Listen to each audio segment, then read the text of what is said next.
what's up YouTubers? It's me again, Brian, aka Gamer55551, and I am back with a video game review. And for this review, we're going to be taking a look at Yooka-Laylee for the Nintendo Switch, also available on PS4, Xbox One, PC, and Mac. I'm reviewing this. I only got the digital version of it. There's no physical copy for the Switch version.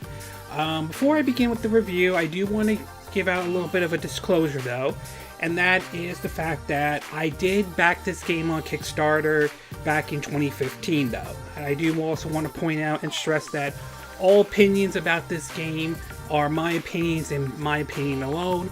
I am not being endorsed or sponsored by either the developers, Playtonic, or the publisher, Team 17. So, just want to give that little bit of a disclosure out to you guys, though.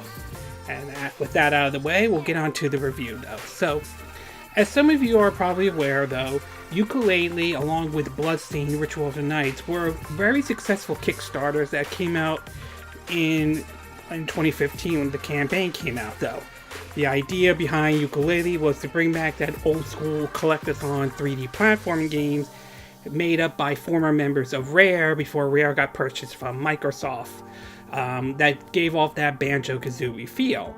And the campaign was very successful and they get started on the development of the game though.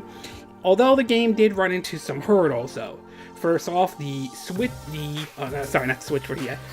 U version that was originally part of this unfortunately got canceled due to the fact that they ran into some issues porting the game over to the Wii U. Luckily, they were able to make the Switch, no pun intended, to the Nintendo Switch version, and they were willing to offer a refund for those who were waiting for the Wii U version and didn't get that. Of course, later on, they would run into some problems with the updated version of Unity, but supposedly Nintendo helped them out on it, though. And then, of course, the game ran into two other controversies. The first one was the game was released on, or not say two, a couple of other controversy.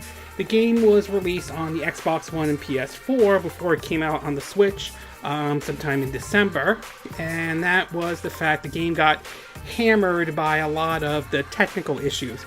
Mostly the Xbox One got hit more than the PS4, although the PS4 had its share of problems though.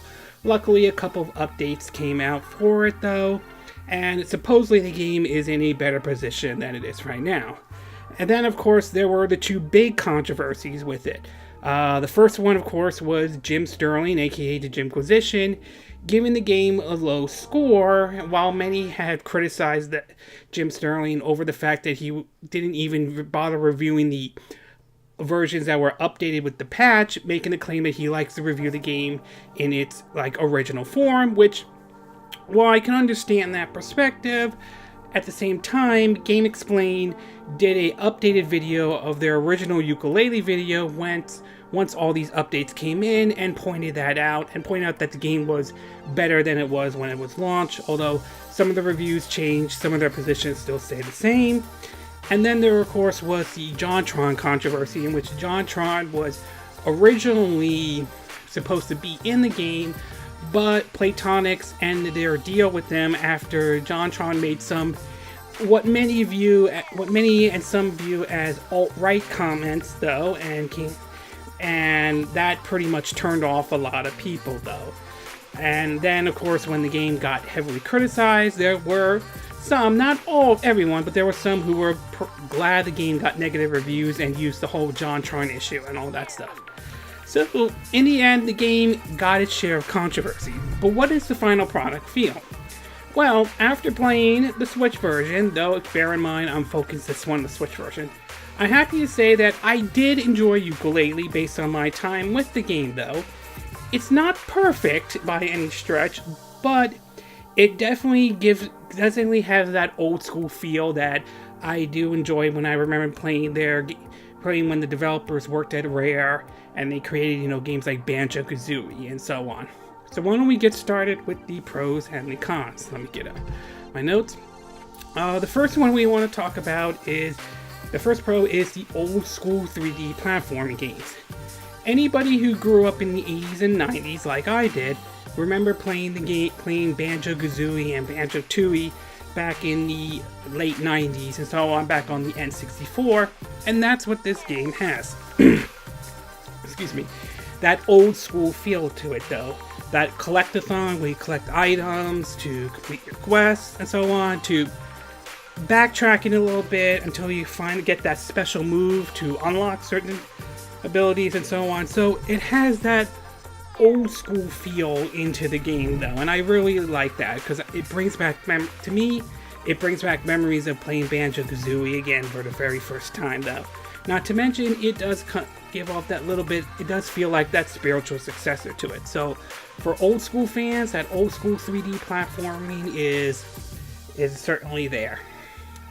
The next one I do want to talk about is the art style and the music. And I have to say, I definitely like the art style and look to the game, though. Like I said, it definitely gives off that Banjo-Kazooie feel, and of course the music is great. Grant Kirkhope, if I'm saying the name correctly, and David Wise still deliver that great music to it, though. Especially David Wise. I love his music, though. I love what he did with Donkey Kong Country and Donkey Kong Country 2 Diddy's Kong Quest. And I love what he did with Tropical Freeze. And just recently, he did music for the game Snake Pass that came out, though. It has a little bit of that. Some of the music he does has a little bit of that Genesis Phil Collins feel to it, though. But overall, the music is great and the art style looks good, though. I also like to point out that I do like the voice acting. I know some people find it annoying, but I really like it. It brings back, again, like that old school feel. I remember playing Banjo-Kazooie and remember the whole voice acting part, you know, the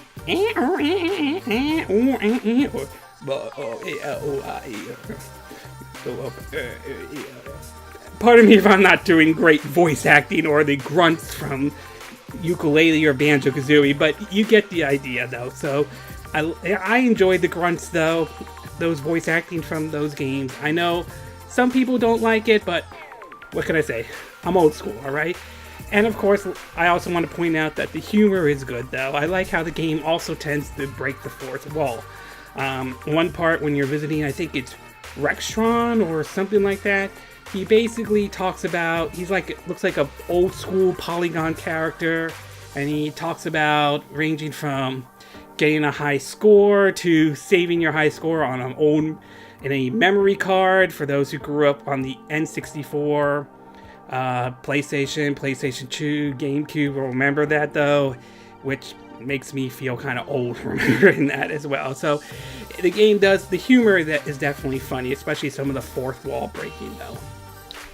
And finally, last but not least, the one thing about the Switch version is that you'll be getting all the updates so far that have come up for the game. So all the updates that have came out for the PC, the PS4, and the Xbox One are going to be in the Switch version. So at the very least, though, so basically, in other words, you're getting sort of the definitive version of Yooka-Laylee on the Nintendo Switch, which is nice, though. So I'm glad that this version is sort of like the more updated version of Yooka-Laylee that has come out so far. So good on that one. Okay, we're going to take a bit of a break, and when we come back, we're going to give you the cons, plus my thoughts on the fact that I just recently hit 100 subscribers, so yay! So we'll take a bit of a break, and we will be right back.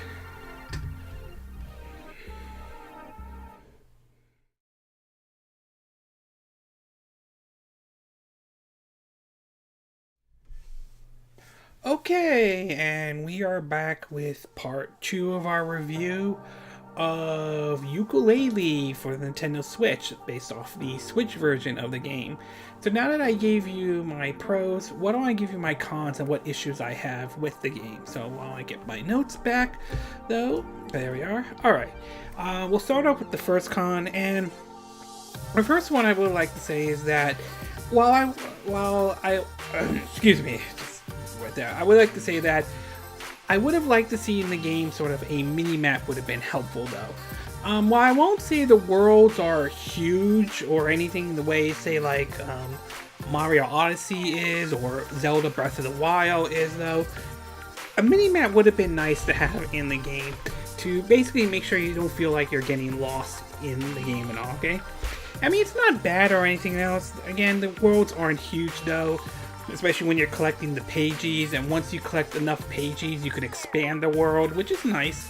However, I do feel that there are times when I do get lost though, and obviously if you have like a mini guide like I had on my phone when I shot my video of me playing it, though, that is helpful, but again, a mini map would have been helpful to have in the game though, so that would have been nice to see in Yooka-Laylee. The second one I do want to point out is the camera. Now, I do want to point out the camera isn't terrible or awful or make the game unplayable, at least based on my time with it, but it can be an issue sometimes, especially when you're trying to rotate and even if when you're in a corner, it can be a bit of a problem. However, you do have the option to choose between classic or manual camera though. Based on both of my times with it, I chose to go with the manual option because I felt like I had less of an issue with it than I did with classic. I mean, classic's okay and all, but this is 2017. This isn't 1998 anymore, so I felt the manual camera was a bit better and I had less of an issue with that one, but still, there are times the camera can be a bit of a problem sometimes in certain areas of the game, though. It doesn't make the game unplayable, it just can be a bit of an issue sometimes. And last but not least is the gameplay. Now I do want to stress, I enjoy the gameplay. I grew up playing these type of games and I still enjoy them even at this day, even at the rightful age of 35 and so on. That said, however, I will say the old school gameplay on this one is not going to appeal to everyone. This game feels more likely aimed towards those who grew up playing games like Banjo-Kazooie. If you're just getting started with 3D platforms and Mario Odyssey was like your first game, you're gonna look at this and it might seem a bit outdated compared to what Mario Odyssey is. So again, that's one's preference and so on. So, but like I said, I enjoyed the gameplay. I thought it was good though, but it's not going to appeal to everybody and so on. The old school gameplay, the whole collectathon and so on. Overall, I have to say, despite some of the controversy Yooka-Laylee had this year though, I enjoyed Yooka-Laylee though. It has that old school 3D platform feel, and it feels like a true spiritual successor to Banjo-Kazooie, and probably the closest thing we're going to get to Banjo-Kazooie 3, unless Microsoft decides to do a Banjo-Kazooie 3, which at this stage it seems a little bit unlikely at this time though, since they're too busy doing other stuff, and the last Banjo-Kazooie nuts and bolts didn't exactly sit well with anyone. But overall, I enjoyed the game. I'm a big fan of 3D platformers though, from the days of Super Mario 64 and so on, and I definitely like this one. It brought back that old 3D platforming charm to it, and I do feel, like I said earlier, a true spiritual successor to Banjo-Kazooie. And if you were a fan of Banjo-Kazooie though, you'll probably like Yooka-Laylee though. It's not going to dethrone Mario Odyssey or anything like that, but as far as 3D platforms that have been released this year, at least as far as the ones that I've played, I would say Mario Odyssey is number 1, Yooka-Laylee is number 2, and Sonic Forces is number 3. Yes, I said Sonic Forces. I know a lot of people want to hate on that game though. I don't think it was as bad as a lot of people say it is. It's not perfect, but it's not as awful as a lot of people say it is. But overall, if you enjoyed Banjo-Kazooie though, then I'm pretty sure you're going to enjoy Yooka-Laylee though. Alright, before I end this video, I do want to point out that I just learned as of today, although this video will probably be posted on Tuesday into the new year, Happy New Year to everyone, into 2018 and so on, is that I just recently hit 100 subscribers. Last time I checked, I think it was 101. Let me take a quick look very quickly. I'm sorry if this is taking a little bit too long, though. Let me see. Come on. Yeah, oh, here it is. I think if I could get it up. Nope. get it up there, I hit, I may not show it very well, but I hit 102 subscribers, and I think that's very neat though. And I want to thank those who stuck around watching my YouTube channel, and I want to thank those who did enjoy the content though. I really appreciate it for everyone out there though. I know my videos may not appeal to everybody though. I try to be honest about what I say and all, and pardon me if my speech and everything's not perfect. I know I'm not trying to play the guilt trip or anything else, but I do have a learning disability, so... but again, I'm not trying to play any guilt trip or anything like that. But I do appreciate those who have stuck around and watched my channel and watched it grow though. Here's to hoping in 2018 that it's a good year though. I'm going to try to put more videos out as soon as I can though. Like I said, between work and all, I have to sort of balance and have the time to do it though. But hopefully 2018 is good. But overall, I want to say thanks to those who've stuck around with my YouTube channel. I'm very grateful that I hit 100 though. Hopefully I could hit 200 and maybe beyond though. I may not be at the level of say PewDiePie is though, but I'm happy I hit this milestone of over 100 subscribers so far. So great. I'm thankful for my subscribers, my fans who stuck around and watch it, and I hope you guys still stick around and watch it. I'll try to put out more videos out there. Hopefully it's the ones that still interest you and so on. So good for me. Good for me at least. Hitting over 100 subscribers so far. So that's good. All right. This concludes this video review of Yooka-Laylee for the Nintendo Switch. And again, these are my opinion, but what are yours? Have you played Yooka-Laylee yet though?